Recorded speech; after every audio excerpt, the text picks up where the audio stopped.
everyone, welcome to The Quack. My name is Mary. This is the audio adaptation to my blog, The Quack, where I tell facepalm moments and muddled observations. Sorry for the long pause. I was in the midst of writing the first manuscript to book 3, and I was hitting a deadline, and I thought, I could try and squeeze a quack in this week, and then kept getting distracted by all the misbehaving characters and plot flaws. So, yes, but back again. And as you notice, I've got a new music intro, which is very exciting. After quite a few years of the same music, I thought, why don't we switch it up a bit? So it's a bit more of a jazzy affair now. If you hate it, email me. So, as the title suggests, as I've also been working on my manuscript, I have been moving my boyfriend in. We first planned to vacate both of our flats and try and find like a nice romantic flat in Battersea, which is on the other side of London from where we are at the moment. And there's this lovely terrace in Battersea, near Battersea Park, where you can view the park and it's lovely. But as this is England, we walked in, it was just so shabby inside, and they are asking for so much money. I mean, there's something quite quirky about it, and I kind of wish I was that person that could live there. But anyway, we did a few viewings, and we came to the conclusion that what we kind of wanted was a modern flat with no maintenance and not far from Roman's work. And we realised we already had that. So Roman moved into my flat. On that subject, kind of, my book, Bad Dates Club, is coming out next month. Okay, fine. Maddie Gooseman, my protagonist, is not moving in with a boyfriend, but she has just been dumped and now has to move out of her boyfriend's house and find a new flatmate. She finds Violet Bright, and both of them are 2 women in their early to mid-30s. They don't have a lot in common apart from their tragic dating lives, and so together they muddle through the ghastly dating scene of London. So that is out next month. You can pre-order it now. Please pre-order it now. And it will be with you on the 10th of September. Also in this blog, I talk about meeting David Sedaris. Now, he's one of my heroes. But I'm terrible at meeting celebrities. Even just authors who I know are slightly introverted and shy people. I'm really bad. So I went up for a signing with him, and I kept going, oh God, I should really ask him a question. What should I ask him? And I got there and I couldn't think of a question, and I was conscious of the big queue behind me. Anyway, he ends up asking me questions about myself, which is ironic considering I was the least interesting person out of the 2 of us. Anyway, you'll hear more about that in this week's Quack, which we'll get on with right now. So thanks again for tuning in. Here it is. How to move in with your boyfriend. Thanks, guys. Have a good week.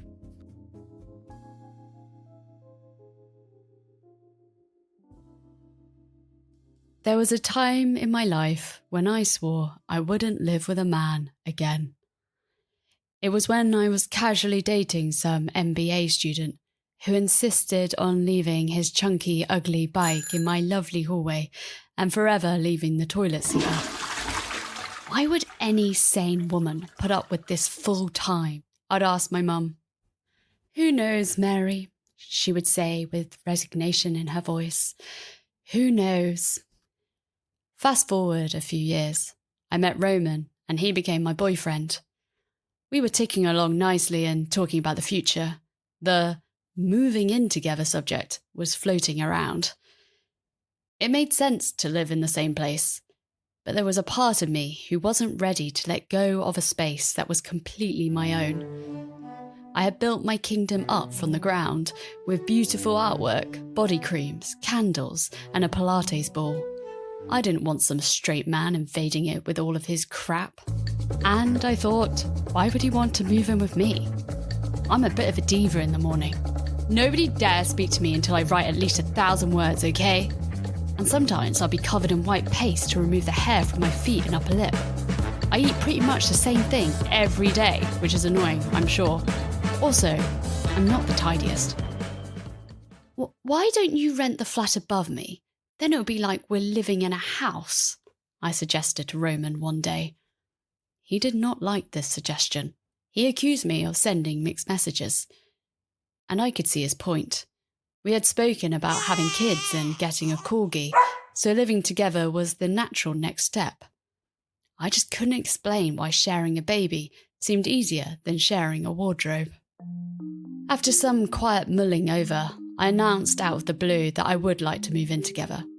This is how I operate, silently comprehending with the jury inside my head for a significant amount of time until I reach a conclusion, which I appreciate is also annoying, but Roman was getting used to it. I guess what tipped my decision was when I realised that it wasn't just some random straight man invading my space, it was Roman. And so, the move-in process began. I say process because that's what it was for Roman. He gave in his notice, and over 8 weeks he slowly moved his belongings over. He wanted to avoid the shock of a big change, so he thought that delivering his things in bags a couple of times a week would be less traumatising for both of us. His hobbies were film and football, so there wasn't anything horrendous like golf clubs or a Peloton that would fudge up the aesthetics of the home. The only thing I had to cope with was the PlayStation, which was the first to arrive in the flat. David Sedaris was concerned on my behalf. I met him at a book signing in South Bank. Roman had told me before I left that I should tell the David Sedaris that I am an author. Definitely not, I said. How many people must go up to the poor guy and tell him that they're a writer too? And then what do I tell him? I wrote a book called Amy Ellman Doesn't Feel Sexy. The guy writes for The New Yorker, for Christ's sakes. So no, I didn't tell David Sedaris I was an author. Instead, he asked me questions about my life, and I told him my boyfriend was moving in with me and that he had put a PlayStation in my flat. It was raw, so I was telling everyone. Be careful with that gaming, David warned, like one of those wise characters in a movie who are only there for foreshadowing purposes. And then David drew a colourful foot in the book, and we parted ways. I knew, really, that I didn't have to worry about the gaming, because everything Roman does is considered. He'd finish one match of FIFA and happily turn it off. Are you not going to play any more? I'd ask him in bewilderment. I was used to growing up with a brother who would play FIFA for 48 hours straight, eyes bloodshot and surrounded by pizza boxes. No, I played my match, Roman would say brightly, before delving into his Empire magazine. Roman was also very neat. In fact, if someone was to ask me to describe him in 3 words, neat would be one of them. He liked to organise inanimate objects into lines as if he lived in a Wes Anderson film. I'd find my phone, purse, notebook and keys in a grid on the kitchen table and knew Roman had passed by. When we first met, I was astonished by how tidy his wardrobe was. When he came over to mine, I had to pretend for a day that I also folded my clothes like they were in a shop. He was meticulous with his houseplants, watering them with a spray can once a week. As a result, they had grown to an impressive size, unlike mine, which was shriveled up like hostages. I need water. Hold on, guys. I'm coming, Roman would whisper to my plants, reassuring them that help was on its way. We dedicated a whole weekend to moving the final bulkier things, including the houseplants, kitchenware, and his massive Arnold Schwarzenegger coffee table book. It didn't get off to a good start. We were insistent on not hiring a moving company, thinking we could just pack up suitcases and take the tube. But it soon became apparent that this wasn't the most efficient way of doing it. Why don't we put everything on your bed so we can see what you have? I suggested. Well, I may as well have said, why don't we throw all your belongings out the window and go from there? It was incomprehensible to Roman to have everything out all at once. After a few long, painful silences, we decided on a less scary strategy. Do one area at a time. Over the weekend, we took 4 Ubers and an Addison Lee van. By Sunday, the living room was a jungle of books, boxes and plants. Our 30-something years mashed together in a 1-bedroom flat. Not to be Taylor Swift about it, but it felt like a new era.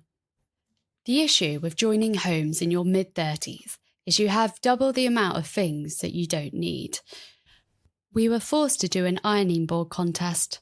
Roman won that one, but I had a winner with my kettle. We had enough plates to feed a small school and too many cushions. I never thought I'd say that. But it also meant our book collection became quite impressive, and we had a sophisticated variety of wine glasses. The first few weeks in, and I am feeling surprisingly uninvaded.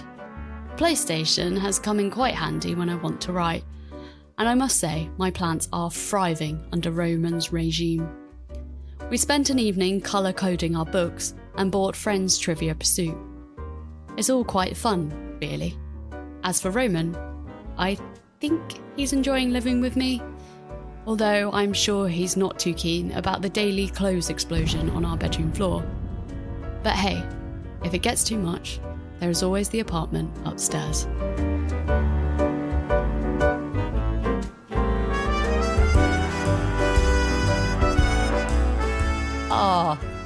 Thank you so much for listening to another Quack. I really hope you enjoyed it. You can follow me at Mary Noonan Writes. And remember, you can put a cheeky little pre-order in for Bad Dates Club, which will be coming out in a month's time. Very exciting. Apart from that, have a great rest of your week, and I will see you next time. Bye!